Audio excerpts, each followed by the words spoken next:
আসসালামু আলাইকুম। প্রিয় দর্শক, আমার ধারণা সোশ্যাল মিডিয়ায় সেই বহুল প্রচারিত ভাইরাল হওয়া ভিডিওটা আপনারা মোটামুটি সবাই দেখেছেন অথবা শুনেছেন, এবং ভিডিওর পাশাপাশি এটা নিয়ে বিভিন্ন মিডিয়াতে, বিভিন্ন পত্রিকার অনলাইন ভার্সনে নিউজও হয়েছে। ঘটনা হলো রাজশাহীর দাউকান্দি সরকারি কলেজে অধ্যক্ষ এবং একজন নারী শিক্ষককে মারধর করা এবং কার্যালয়ে ভাঙচুর করা। এবং ওই নারী শিক্ষককে যে মারধর করছে একজন লোক, এক ভদ্রলোক, উনি হাতে স্যান্ডেল দিয়ে তাকে পিটাচ্ছিলেন, সেই দৃশ্য কিন্তু অধ্যক্ষের কক্ষে বসেই সেই দৃশ্যও কিন্তু আমরা সবাই দেখেছি। এর মধ্যে কয়েকটা ভার্সন পাওয়া গেছে, এক একজন এক এক কথা বলছে। অনেকে বলছে এই নারী শিক্ষিকাই নাকি প্রথমে আপনার বিরোধটা শুরু করেছিল, গালাগালি করেছিল, কাকে থাপ্পড় মেরেছিল, এগুলো বলা বলি হচ্ছে। আবার এই যে দৃশ্যটা খুব বেশি দেখা গেছে, জুতা পিটার ব্যাপারটা, যেটা স্যান্ডেল দিয়ে পিটিয়েছে নারী শিক্ষককে, সেই ঘটনার পরেও নাকি আরেকটা দফা মারামারি হয়েছে। আবার ওরা যারা এখান থেকে ছিল এসে তারা আবার বাইরে যেয়ে নিজেদের লোকবল নিয়ে এসে তখন এই শিক্ষককেও পিটিয়েছে, আবার ওখানকার যে প্রিন্সিপাল তাকেও পিটিয়েছে। এবং এই পেটানোর পর শিক্ষক এবং প্রিন্সিপালের রক্তাক্ত দেহ একটা ভিডিও আমি দেখলাম, রক্তাক্ত অবস্থা তারা বসে আছেন। তারপরে তাদেরকে চিকিৎসার জন্য রাজশাহী মেডিকেল কলেজে পাঠানো হয়েছে, ওখানে চিকিৎসা হচ্ছে কি, নিশ্চয়ই করে মামলা টামলা কিছু একটা হবে, জানি না। তো যারা এখানে এই কাজ অপকর্মটা করেছে তাদের মোটামুটি প্রাথমিক পরিচয় হলো তারা বিএনপির রাজনীতির সঙ্গে জড়িত। কেবল এটুকু বললে শেষ হয় না, আমি বরং অন্যভাবে বলি, তারা সরকারি দল যে বিএনপি তার রাজনীতির সঙ্গে জড়িত। কেবল বিএনপির কিন্তু কোনো মূল্য নাই, সরকারি দল হলে মূল্য আছে। আমাদের সমস্যাটা হলো ওই জায়গায়। এই বিএনপি গত 15 বছর কোথায় ছিল? এই বীর পুঙ্গবরা, এই বিশিষ্ট বীর স্যান্ডেল হাতে নারীকে পিটায়, তারা গত 15 বছর কোথায় ছিল? কোথাও পাবে না। তখন তারা সবাই ঈদয় করতেছিল। যেই তার দল সরকার এসেছে সেই মাত্র তারা সব এক একজন মহা ক্ষমতাবান রুস্তমে পরিণত হয়েছেন। যার ইচ্ছা তারা ধমক দেয়, যার ইচ্ছা তারা পিটায়, স্যান্ডেল পিটায় করে, নারীকে মারে, নারীর গায়ে হাত তুলে। আপনি হতে বলবেন আমি নারী শব্দটাকে আলাদা করে দেখছি কেন? হ্যাঁ, আলাদা করে দেখবো, আলাদা করে অবশ্যই দেখবো। সারা দুনিয়াতেই দেখে তো, সারা দুনিয়াতে তিনটা মানুষের মধ্যে তিনটা গ্রুপকে সম্পূর্ণ আলাদাভাবে দেখা হয় এবং তাদের গুরুত্ব সম্পূর্ণভাবে বাড়তি দেওয়া হয়। সেই 1 নম্বর কি শিশু, 2 নম্বর হলো বৃদ্ধ, 3 নম্বর হলো নারী। শিশু, বৃদ্ধ এবং নারী, এদেরকে আলাদা গুরুত্ব দিতে হবে আপনাকে, এটাই নিয়ম। তো যতদিন তারা সরকারি দলে না ছিল ততদিন কিন্তু তাদের বাহাদুরিটা দেখা যায় নাই। এখন সরকারি দলে হওয়াতে তারা সবাই এক একজন বাহাদুর হয়ে গেছে, আইন নিয়ে তাদের কোনো মাথা ব্যথা নাই। দেখেন, যেদিন এই ঘটনা ঘটেছে সেদিন কিন্তু ওই কলেজে ডিগ্রি পরীক্ষা চলছিল এবং ডিগ্রি পরীক্ষা উপলক্ষে সেখানে 144 ধারা জারি ছিল। তো যেখানে 144 ধারা জারি, সেখানে এই লোকগুলি ওই কলেজে ঢুকলো কিভাবে? কোন আইনে ঢুকলো? কে ঢুকতে দিল? এবং ঢোকার পর তারা কিন্তু বসে থাকলো কিভাবে? এগুলি জবাব কিন্তু কেউ দিচ্ছে না। আবার ধরেন আরো অনেকগুলি বিষয় এখানে কিন্তু আছে। সেই বিষয়গুলো জানা গেছে কি, যে ওখানে একজন নাকি মৎস্য ব্যবসায়ী গিয়েছিল এবং ওই মৎস্য ব্যবসায়ী এই শিক্ষককে পিটিয়েছেন এবং পরে মৎস্য ব্যবসায়ী লুঙ্গি পরে গিয়েছিল। কিন্তু লক্ষ্য করেন তো, কলেজে মৎস্য ব্যবসায়ীর কাজটা কি? মাস্তানি করতে গেছে। পরে ছেলেরা আরো বড় মাস্তান, তারা এসে পরে তাদেরকে আবার পিটিয়েছে।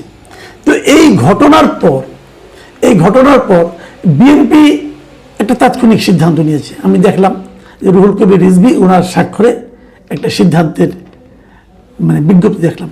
ওনারা জয়নগর ইউনিয়ন বিএনপির যে সহসভাপতি আকবর আলী, তার বিরুদ্ধে অ্যাকশন নিয়েছে এবং তাকে বিএনপি প্রাথমিক সদস্য সহ সব পর্যায়ের দলীয় পদ থেকে বহিষ্কার করছে। মনে হচ্ছে ভালো, আচ্ছা ভালোই। আচ্ছা, আমরা একটু দেখি যে বিভিন্ন রিপোর্ট যেগুলি বেরিয়েছে পত্রিকার। আমি একটা পত্রিকার রিপোর্টের কথা বলি, প্রথম আলো পত্রিকার কথা বলছি। প্রথম আলো রিপোর্টে এই ঘটনার জন্য তারা কাকে দায়ী করেছে একটু দেখি আমরা। সেখানে ওনারা প্রত্যক্ষদর্শী সূত্রে জানা গেছে, প্রত্যক্ষদর্শী বরাত দিয়ে তারা বলছে, স্থানীয় একজন মৎস্য ব্যবসায়ী বিএনপির কর্মী শাহাদাত আলী এই প্রদর্শক আলিয়া খাতুনকে স্যান্ডেল দিয়ে পিটিয়েছেন। শাহাদাত আলীর ছেলে লিটন ও কর্মচারী মাহবুর কলেজের অধ্যক্ষ ও প্রদর্শক আলিয়া খাতুনের উপর হামলা চালান। হামলার নেতৃত্ব দিয়েছেন জয়নগর ইউনিয়নের 4 নম্বর ওয়ার্ড বিএনপি সভাপতি এজদার, জয়নগর ইউনিয়ন কৃষক দলের সভাপতি জয়নাল আবেদিন, ব্যবসায়ী আফাজউদ্দিন প্রমুখ। কিন্তু এখানে কিন্তু আমি বুঝলাম না জয়নগর বিএনপির সহসভাপতি আকবর আলী কোত্থেকে আসলো। প্রত্যক্ষদর্শীর বক্তব্যে কিন্তু আকবর আলীর নাম নাই, অন্যদের নাম আছে, কিন্তু এই সহসভাপতিকে বিএনপি কেন্দ্রীয় কমিটি বহিষ্কার করেছে। তারা এত দ্রুত কোথায় সিদ্ধান্তটা পেলো, কি পড়লো, কি দেখলো, কি জানলো, আকবর আলীকে তারা কেন বহিষ্কার করলো, এটা আমি এখন পর্যন্ত বুঝতে পারলাম না। এখন ঘটনা হচ্ছে এগুলো কেন হচ্ছে, আমি কিন্তু খালি একটা কলেজের কথা বলছি না। আপনারা দেখেন গত কয়েকদিন আপনারা নিশ্চয়ই খেয়াল করেছেন, কিন্তু এই তো কয়েকদিন আগে, সম্ভবত এক সপ্তাহখানেক আগে, সপ্তাহ অথবা 1.5 সপ্তাহ আগে, এই এপ্রিল মাসের 12-13 তারিখের ঘটনা হবে। এই ব্রাহ্মণবাড়িয়া নবীনগরে এই রাস্তায় নিম্নমানের কাজ দিয়ে প্রস্তুত করায় স্থানীয় সরকার প্রকৌশল অধিদপ্তরের একজন প্রকৌশলীকে ওখানকার ঠিকাদার মারধর করছে, বাঁশ দিয়ে দৌড়িয়ে তাকে ওখান থেকে দূর করে দিচ্ছে। এই দৃশ্য কিন্তু ভিডিও আমরা দেখছি, এটা যে ঠিকাদার বাঁশ দিয়ে প্রকৌশলীকে দৌড়াচ্ছে, কারণ প্রকৌশলী প্রশ্ন করেছিল যে কাজের মান নিম্নমানের কাজ হচ্ছে, কাজ এটা করা যাবে না। হয়তো এর পেছনে বিহাইন্ড দ্য সিন অনেক ঘটনাও থাকতে পারে, আমি জানি না। এগুলি তো হয়, প্রকৌশলীরা ঘুষ টুস চায়, ঘুষ টুস খায়, খেয়ে পরে আবার তারপরে আবার আটকায়, অনেক আছে। কাজে যারা ঠিকাদার তারা হয়তো বিরক্ত হয়ে অনেক কিছু করতেও পারে, আমি জানি না বিহাইন্ড দ্য সিন কি আছে। কিন্তু আমার প্রশ্ন হলো, বিহাইন্ড দ্য সিন যাই থাকুক না কেন, আপনি একজন লোককে প্রকাশ্য দিবালোকে বাঁশ দিয়ে পিটানোর জন্য বাঁশ দিয়ে দৌড়িয়ে নিয়ে যেতে পারেন, এটা কেন? আবার তার 2 দিন পরে দেখলাম 17 তারিখে এপ্রিল মাসের কুমিল্লার 14 উপজেলার একটা মাদ্রাসায় একজন তরুণ শিক্ষককে মানে একটা কক্ষের দরজা জানলা বন্ধ করে অন্য একজন শিক্ষক মারধর করছে। কেন? যে মারধর করছে সে নাকি দাবি করে যে এই মাদ্রাসার আমি প্রতিষ্ঠাতা এবং সে শিক্ষকও বটে, এবং তার কথা আমাদের সবাই চলতে হবে, না চলে তাই দেশে উত্তম মাধ্যম দিয়ে চটথাপড় মারে। কেন শিক্ষক কেন আরেকজন শিক্ষককে পিটাবে? প্রকৌশলী কেন একজন ঠিকাদারের হাতে মার খাবে? অথবা একজন মৎস্য ব্যবসায়ী সে কেন একজন শিক্ষকের গায়ে হাত তুলবে? যে ভিডিওটা আমরা দেখেছি যে আপনার জুতো দিয়ে ওই শিক্ষককে পেটানো হচ্ছে, সেই ভিডিওতে যখন আমি দেখি, যখন তাকে পেটানো হয়, ওখানে কিন্তু প্রিন্সিপাল ছিলেন কলেজের, আরো প্রায় 7-8 জন ভদ্রলোক ছিলেন, এবং এই ঘটনার সময় তারা কেউ দুজনের কাউকেই ফেরানোর চেষ্টা করেন নাই, কেউ না, ওই স্যান্ডেলওয়ালা কেউ না, অথবা ওই শিক্ষিকাও না, কেউ কাউকে তারা থামানোর চেষ্টা করেন নাই। মানে তারা ঘটনাটা ঘটতে দিয়েছেন, মজা নিয়েছেন আর কি, মজা। তো এই যে বাস্তবতাটা, এটা আসলে কি প্রমাণ করে? আমরা কি একটা অস্থির জাতিতে পরিণত হয়েছি? কিছু হলে গায়ে হাত তুলি। আপনি তো কারো গায়ে হাত তুলতে পারেন না আইন অনুযায়ী, কারো গায়েই না ভাই। আপনি একজন রিক্সাওয়ালার গায়ে হাত তুলতে পারেন না, আর রিক্সাওয়ালাকে চটথাপড় মারাটা একটা নিয়মিত ঘটনায় পরিণত হয়েছে। পারেন না, কিন্তু আপনি করেন তো। কেন করেন? পৃথিবীর অন্য কোনো দেশে আপনি এ ধরনের পাবেন না। আপনার সঙ্গে আমার মিলল না, আমি আপনার সঙ্গে থাকবো না, চলে যাব। আপনি আমার বিরুদ্ধে কোনো বেআইনি কাজ করেছেন, আমি পুলিশের কাছে যাব, আদালতের কাছে যাব, আমি অথবা গ্রাম্য লোকের কাছে, স্থানীয় মাতবরের কাছে এই বিচার দিব, সালিশ হবে। আপনি তাৎক্ষণিক ব্যবস্থা নিয়ে নিচ্ছেন কেন? দুটো কারণে হয়। একটা কারণ হলো, যে পিটায় সে জানে আমি পিটালে আমার কোনো বিচার হবে না, কারণ আমার দল ক্ষমতায়, অর্থাৎ আমি পিটাতেই পারি, আমাকে তো কেউ কিছু করতে পারবে না, কারণ আমার হাতে ক্ষমতা আছে, সরকার আছে আমার। পুলিশটা আমাকে দেখলেও আমাকে ধরবে না, পুলিশটা আমাকে মারবে না, কাজে আমি পিটাতে পারি। আর দ্বিতীয় কারণ হলো যে আমার রাগ উঠে গেছে, এটা নিয়ে পরে হয়তো আমি বিচার পাবো না, মুরব্বীরা থামিয়ে দিবে, তো এখন রাগ উঠেছে, এখনই ঝালটা মিটিয়ে নেই। এগুলি একটা মানসিক সমস্যা। এই মানসিক সমস্যা পুরো দেশে কিন্তু ছড়িয়ে গেছে। কেবল যে গ্রামে ওই কলেজে তা না, পুরো দেশে আমরা কিন্তু প্রতিনিয়ত দেখতেছি। তো এখান থেকে বাঁচবেন কি করে? আমি মনে করি এই পুরো ঘটনাটা এখন থামানোর দায়িত্ব হলো সরকারের। সরকারকে বুঝতে হবে।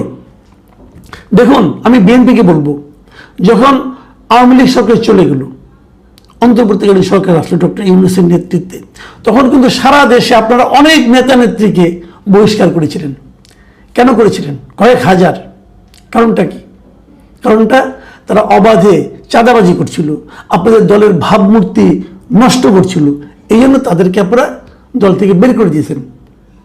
ঠিক আছে, তখন কিন্তু আপনাদের দল ক্ষমতা আসে নাই। তখন বরং আপনাদের প্রতিদ্বন্দ্বী হিসেবে জামাত ছিল, যারা আপনাদেরকে বেইজ্জতি করতে পারতো, যারা আপনাদেরকে ডিফেম করতে পারতো। একটা ভয় ছিল, আতঙ্ক ছিল। আপনারা এত, তার মধ্যেও যারা চাঁদাবাজি করেছে বহিষ্কার করেছেন। ওকে, ক্ষমতায় আসার পর গত 2 মাসে কয়জনকে বহিষ্কার করেছেন? কেন করেননি? তার মানে কি চাঁদাবাজি থেমে গেছে ক্ষমতা আসার পর? আমাদের বাস্তব অভিজ্ঞতা কি বলে? আমাদের অভিজ্ঞতা বলে যে দল ক্ষমতায় এলে চাঁদাবাজি আরো বেড়ে যায়। তখন ক্ষমতায় আসেনি, তারপরেও যে চাঁদাবাজি চলেছে, আপনি যখন ক্ষমতায় এসেছেন তখন চাঁদাবাজি তার চেয়ে কয়েক গুণ বেড়ে গেছে। তাহলে আপনি বহিষ্কার করছেন না কেন? তার মানে আপনি ধরে নিয়েছেন যে 5 বছর তো জনগণের কাছে আর মাপ চাওয়ার দরকার নাই, 5 বছর জনগণের কাছে আর ভালো হওয়ার দরকার নাই, আমি তো জিতেই গেছি। আবার 5 বছরের মাথায় যে আবার একটু শক্ত হব, জনগণকে বোঝাবো যে আমরা আপনাদের দল। বিষয়টা কি তাই? এখন তো আগে তো জনগণ তো একটু রাও শব্দ করতো, আমাকে আমার চাঁদাবাজি করছে, আমাকে নিয়ে যাচ্ছে। এখন তো সেই শব্দ করার তার সাহস পায় না, কারণ ক্ষমতায় তো ওনারাই, কিছুক্ষণ তো জুতা পিটা।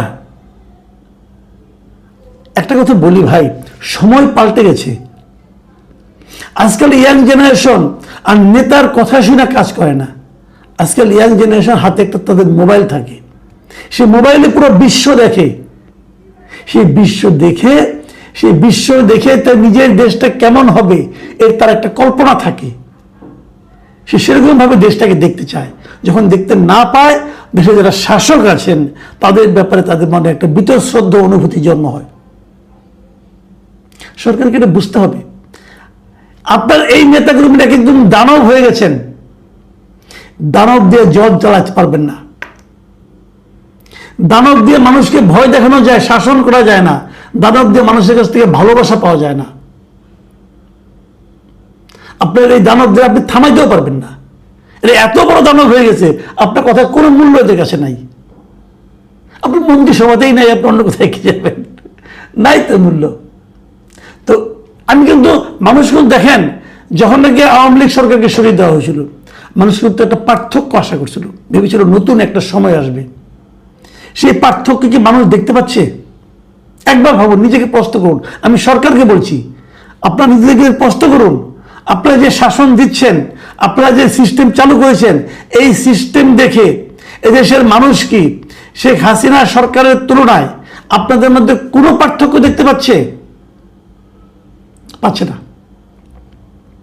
শেখ হাসিনা পুরো 15 বছর তারা কিন্তু কোনো রাজনৈতিক দলকে নিষিদ্ধ করে নাই। শেষ দিকে এসে কয়েকদিন আগে করছিল একটা, করে নাই কিন্তু আপনারা তাও করে দিয়েছেন একদম যাত্রা শুরুতেই। মানুষ পার্থক্যটা দেখতে পাচ্ছে না, বরং মানুষের কাছে, অনেকের কাছে আরো ভয়ঙ্কর সময়ের আশঙ্কা তাদের মনে তৈরি হচ্ছে। আমি তাকিয়ে দেখেছি, আমি কিন্তু খুব একটা পার্থক্য দেখি না। এমনকি যারা নেতা আছেন, মূল নেতা আছেন, মন্ত্রী আছেন, তাদের মধ্যে আমি একমাত্র প্রধানমন্ত্রী ছাড়া আর কারোর মধ্যে কোনো পার্থক্য দেখি না। আমি আগের প্রধানমন্ত্রী থেকে বর্তমান প্রধানমন্ত্রী তুলনা করলে আমি একজন বেটার লোককে দেখি, আর কাউকে দেখিনি। কিন্তু যে এই জিনিসটা আপনাদের আত্মবিরুদ্ধি হয়েছে, না হলে আপনাদের সামনে বড় একটা বিপদ অপেক্ষা করছে।